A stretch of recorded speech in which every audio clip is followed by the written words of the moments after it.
you did blogging with your sixth graders. Yes. Private blog. What did you use? Kid blog? Yes. Okay, that's what we thought. Mm-hmm. They wanted to do something with their second graders that would be kid friendly and still have the privacy that the schools want and the parents want. He would like that. It's very easy. Okay. And then we went into kind of setting up our plan for the next month or so. Of like people that didn't have blogs will start maybe doing some reflective blogging on connecting a professional learning network. There was an idea where we could set up one main blog where we're all contributing editors to the blog through EduBlog, I think. Mm-hmm. I think I'm going to set that up this week, and then that just kind of gives some of the people that weren't really experienced kind of practice in kind of a closed frame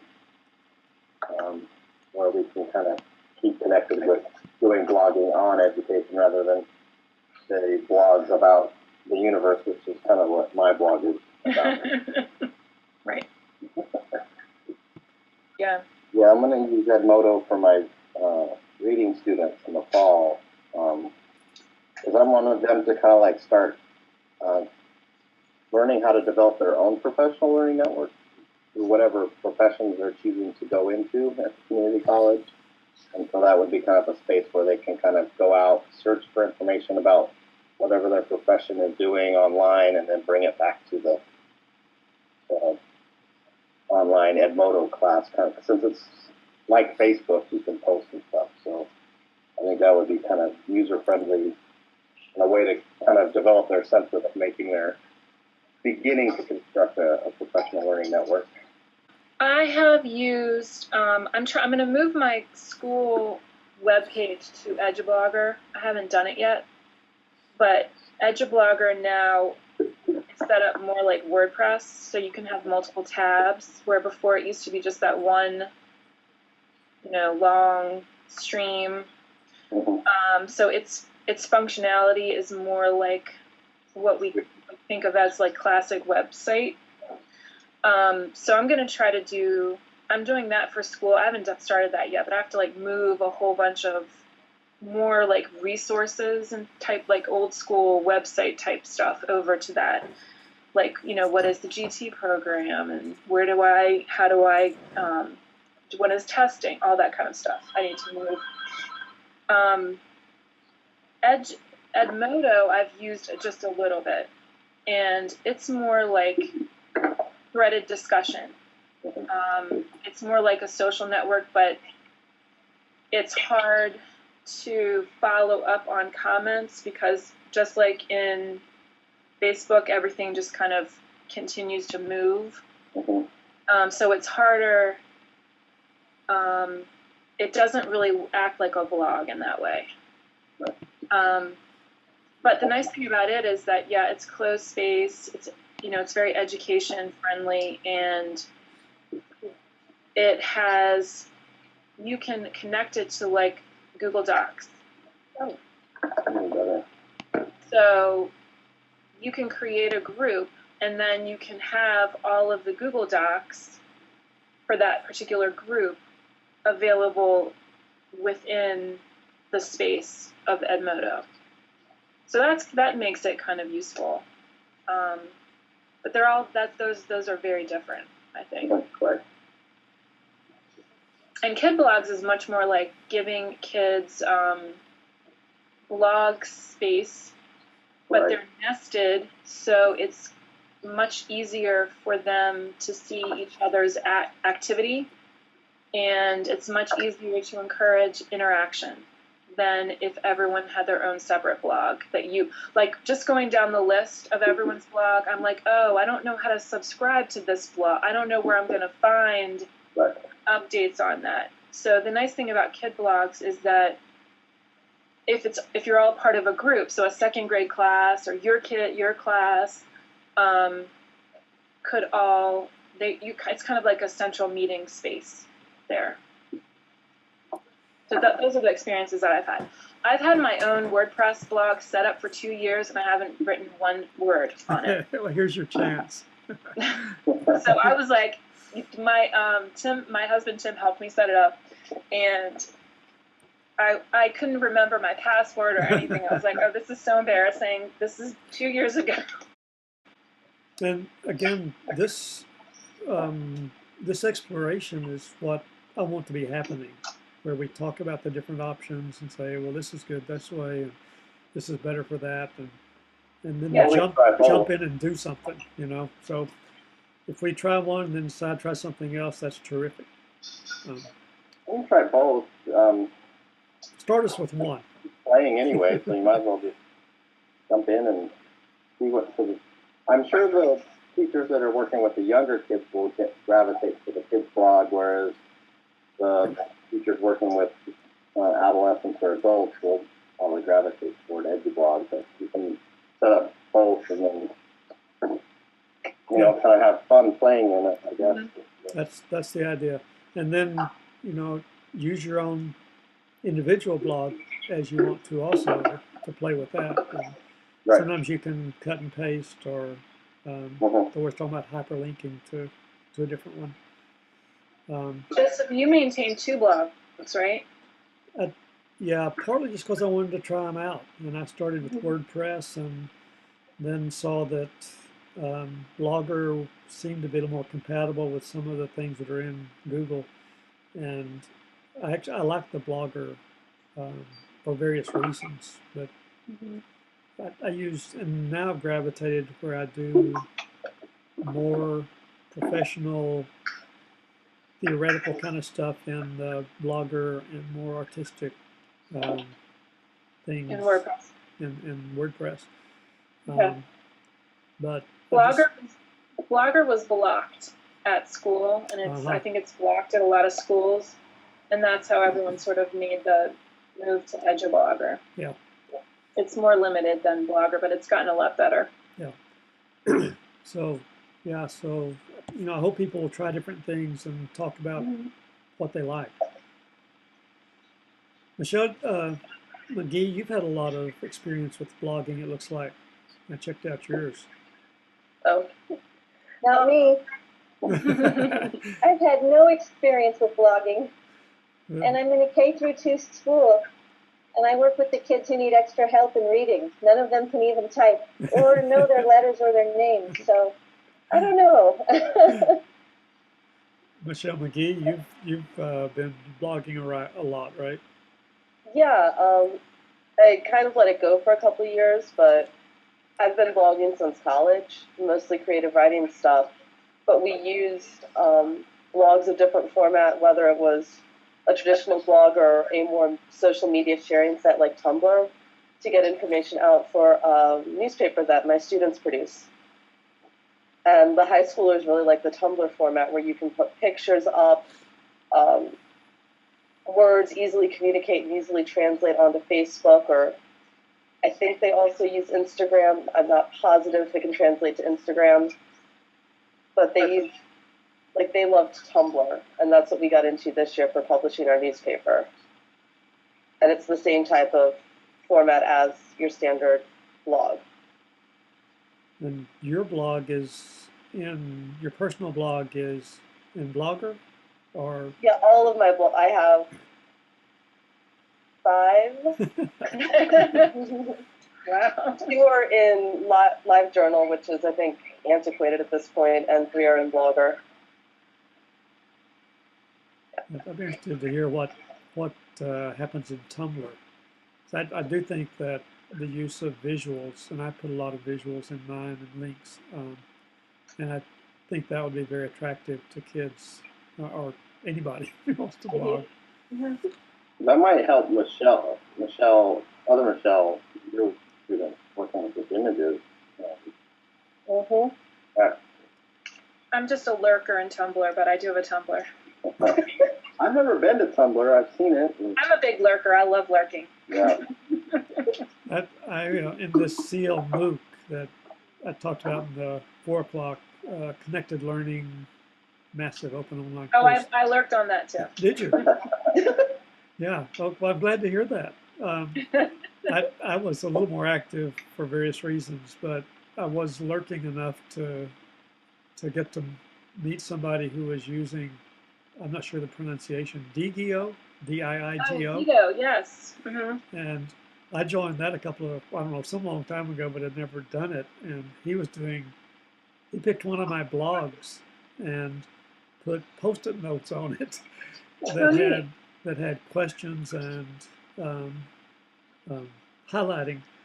And I thought, wow, I got to get into that. So he drew me. I was just lurking on that, but he drew me in to more active participation. I think that's part of what I want us to experience and play around with. Is so when does lurking work? When do we get drawn in? How does that inform us about how we would bring our reluctant participants in our classrooms in? And to have a good time, to do it ourselves, because that's what I hope our learners get to, that they get some joy of composing. And so that's what I'm encouraging people to do, is to alert, to share, to try something, and to share your process, either in conversation like this or in your blog or our shared blog. That's what it's about. What else do people want to know or try?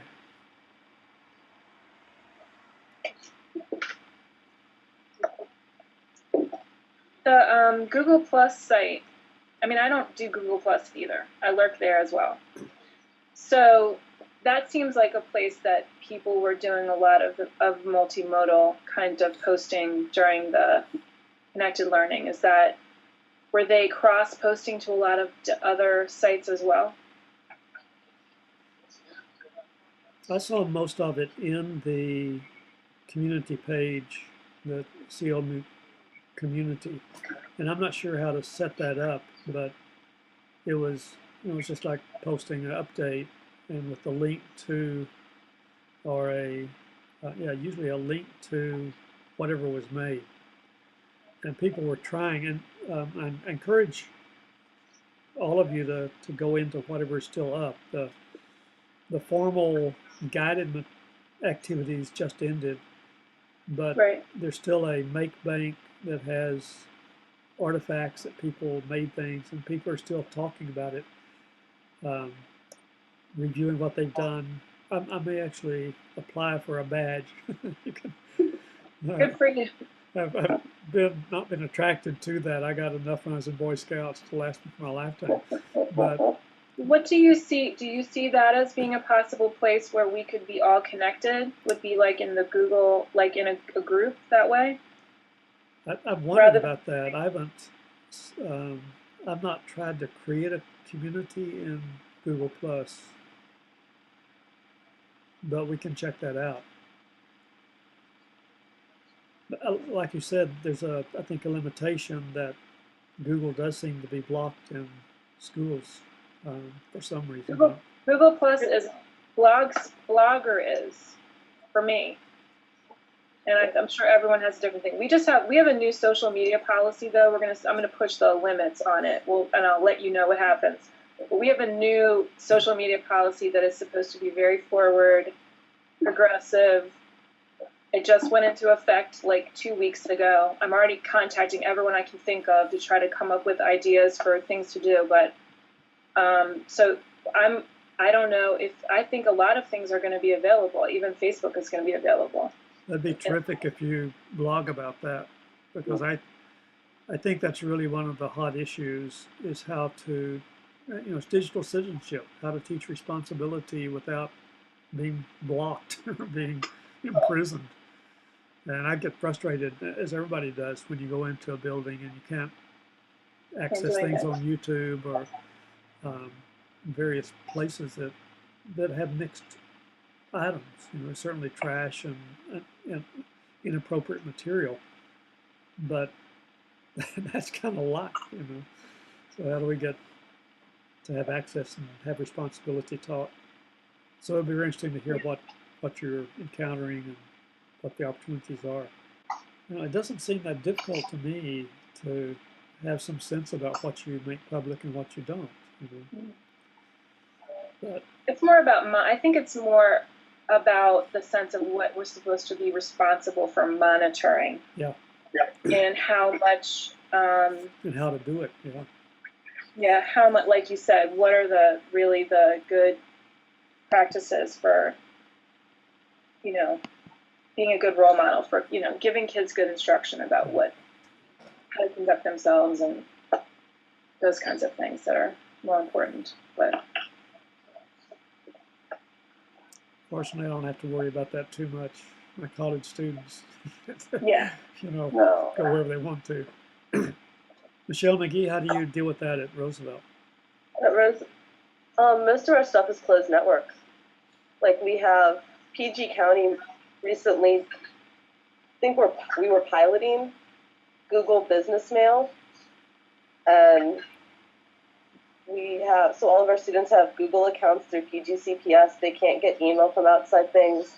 They can put up websites that are just accessible from within the PGCPS network. And it's a little, it's limited in that way, but our high schoolers have also managed to find ways around that. And they don't, honestly, I've not had a lot of oversight on what we've put online and what we've done, as long as kids' full names aren't on them. And we stick with sites that are through Google or that the school has paid for. Like we use a couple of things that the school pays for that the kids get on that are fine, and they post information there. And a couple of other free sites, because when we went to Google, we started using Moodle as a website. So to be like Blackboard. right. And so kids are on that, and that's, as far as I can tell, pretty public. I don't use it, I stick with the Google stuff, but the teachers who've used it, it seems to be very public because I've accessed their stuff online without having a password or anything. One of the things that came up in the 4 o'clock conversation was around flipped instruction. And I don't know if any of you are doing that. I mentioned that Michelle Alcoser at Frederick County said that her high school is beginning to do it so that the students watch video or get other type of online, or maybe it's protected within their system instruction. And she said they are expected to do it at home, and then they come to school and have the opportunity to interact about that without in college it's about not having to lecture, because you can flip the lecture into video presentation and then have classroom time for discussion. So I'm not sure how that's going to be happening in the high school there, but the reason I bring that up. We had a physics teacher do that. What kind of teacher? Physics. She put all her lecture notes online. It's called Tutu. She was this too, and would help the kids with their homework in school. So they would be responsible for watching the 20 to 30-minute lecture at home, and then they come to class and she helps them through their problems. Her students weren't too happy with it. The kids who had the other teacher, though, loved it because they had help from somebody else without having to actually go to them. Her kids would have preferred to have a little more instruction in class because they felt like they would have had less work to do overall, but well, they loved it.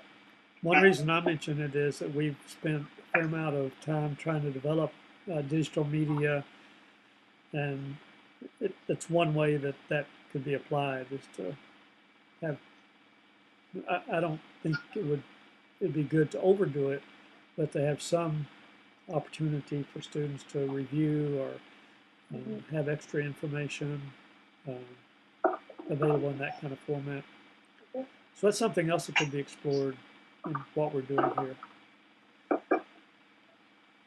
Any other ideas or questions, suggestions? I do encourage you to go to that CLMOOC Make Bank and look in there and see if there's something that catches your fancy. One thing I liked about the experience of that, and Beth, you can share your experience too, was that there was so much coming by, and I actually wrote a blog about the CLMOOC flood because it was like I was being flooded with all these really exciting things, and I just decided to.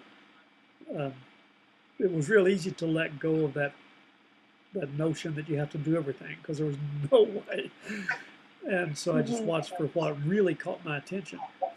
So I encourage you to do that, you know, as you're in this experience. Say, okay, so which of these things, go into the make bank and say, which one of those really looks good? And just pick one thing, or, you know, don't drown. I just liked going to the page and seeing all of those just like beautiful pictures, and I don't know, it was just a very positive kind of energy. That's what I liked most about it, was just seeing everyone doing something that made them happy. Exactly. And, you know, so our opportunity to say, how can I do that in my classroom? Right. One thing that I picked up was that this particular MOOC had at least 6 or 8 facilitators. And so when I put something up, unlike my usual blog, which never gets a comment, like the next day there would be 1 or 2 comments. And I thought, whoa, that's interesting. So it was strategically supported in a way that multiple responses were given to whatever people did. So there was this high amount of choice, I think, with a variety of people who liked things. Some of it I didn't like. I'm not big on avatars, and so I didn't make one. But a lot of people really loved that, and so it's nice to see the variety with choice of doing what you want to, and encouragement to lurk. I'm just gonna experiment with Edmodo, and have them kind of like do little small assignments where they have to do kind of web searches, like an iSearch, for stuff in their professions with, or whatever major they're choosing to major in, and then bring it into the Edmodo website, post a picture or an article. Kind of like teaching them how to develop kind of their own professional network. I'm struggling to see how I can do this with my kindergarten and first graders. I'm trying to think about like what to do with them to get them so that they can do these things by the time they get to middle school and high school. I'm actually trying to find out about getting a grant for some iPads, because I think they can't type yet or write very much, but the visual, the images, is something that they can do and learn how to play around with the technology. Yeah. I saw a presentation recently. I'll have to go back and look and see it, but they had kids doing dictation. And they got it was like a free, and they were little, and it was like a free dictation type program, and the kids were actually like just reading their story, just saying their story out loud into the dictation software and capturing it that way. So that could be one. I've done a few things like that using like Photo Story, where they draw like the beginning, middle, and end of their story, and it's more like a PowerPoint. It's not a video, but then they dictate over it the story, the beginning, middle, and end, and they love that. Have you done VoiceThread with that, Michelle? Because that would be a good way to do that. Because then you can have students with VoiceThread, other students that listen to one of your someone else's story, they can go in and add their own commentary to the story as well. So it's more dialogue rather than them typing. And you can, I've seen elementary students doing picture poetry, so they have a piece of art they made, and then they write a poem that kind of describes or talk about the picture. And then other students will go in and comment, I really like that. And they're not typing, they actually voice record it, and it inserts their commentary into the thread. especially my kids, because I'm a reading specialist, so I work with the kids who are below grade level in reading and writing. The kindergartners I work with, when they come to kindergarten, these are the kids that don't even know how to hold a book. They don't know any letters of the alphabet. They don't know how to listen to a story. So anything where I can get them listening and talking, the speaking and listening aspects and the visuals have to come along with just, learning the letters. Yeah, I think I've seen some. Go ahead, Michelle. I was going to say a little off topic, but you had mentioned iPads. If you're trying to help them read more and you want the same technology aspect, Kindle Fires are really good and they're half the cost. And they'll read to the kids. And you can download one book free per month per Kindle Fire. So, I have a Kindle Fire and I love it, and I hadn't thought about that for the classroom. I don't know why. Okay. And I'm working with our librarian on seeing where we can get money and making sure that our Wi-Fi at school would be accessible. Right now it's locked and only 2 computers in the whole building can connect to it. So the special ed and the principal's computers are the only ones. So I don't know how much bandwidth we have. If we had a bunch of devices, would we be allowed to hook them to the Wi-Fi? And would they work? So looking into all that. The iPads do have a number of apps that work in those ways very easy, like drag and drop on images or characters, and then again use your own voice into the story. When you can, you have the little caption balloons that can be brought in easily. So they're and for other kinds of discourse in addition to narrative also. So I know I've seen recently a list of the top 10 apps for that kind of thing, and I'll see if I can find that and send it to you. That would be great. I'll set up both, and that way we can kind of play around with both, and I think It's terrific. it will help the primary grade teachers with seeing how they can implement something like that with their students, but also with the EduBlogs, they can be, with adults and see what adults do. Great. I want to try them both. It's a big kids blog, yeah. You'll communicate that through email, and we'll put it up in the shared Google Doc also, as far as how to get into it. So have fun writing.